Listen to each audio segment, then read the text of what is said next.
निवडणूक प्रक्रिया पार पडणार आहे आणि परवा लगेच त्याचा जो आहे रिझल्ट लागणार आहे. आपल्यासोबत यावर बातचीत करण्यासाठी आयुक्त श्रावण हार्डीकर आहे.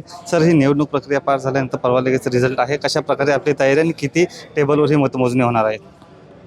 8 ठिकाणी आमचे काउंटिंग हॉल्स आहेत, 8 स्ट्रॉंग रूम्स आहेत.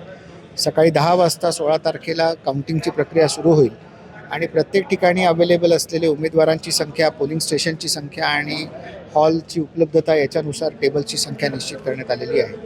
साधारणतः 20 ते 22 राऊंड्स प्रत्येक ठिकाणी काउंटिंगच्या होतील असा अंदाज आहे आणि त्यामुळे सायंकाळी 3 ते 4च्या सुमारास काही निकाल यायला सुरुवात होईल. संगणकीकरण करण्यात आलेलं आहे.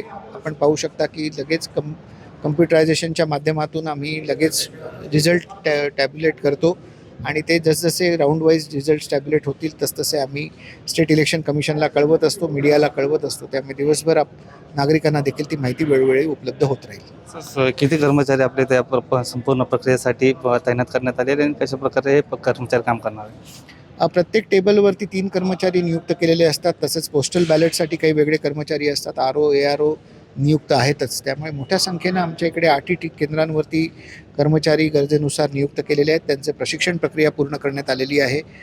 काउंटिंग एजंट्स जे पॉलिटिकल पार्टीजचे उमेदवारांचे असणार आहेत त्यांना देखील त्यांचं प्रशिक्षण करण्याची सूचना करण्यात आलेली आहे आणि शांततेमध्ये संपूर्ण निवडणूक प्रक्रिया, मोजणी प्रक्रिया पार पडेल असा आम्हाला विश्वास आहे. साधारण 3 ते 4 वाजेपर्यंत जे आहे ते साधारण रिझल्ट येण्यासाठी सुरुवात होईल असे जे आहे श्रावण हार्डीकर यांनी माहिती दिलेली आहे. त्यामुळे आता अवघ्या काही तासातच नेमकं काय कोणाला नागरिक हे कौल देणार आहे हे देखील समोर येणार आहे. त्यामुळे आता सगळ्यांची लगबग जी आहे नेमके जनता ही कुणाला मत करते आणि कुणाला महानगरपालिकेवर नियुक्त करते हे पाहणं तितकंच महत्त्वाचं असणार.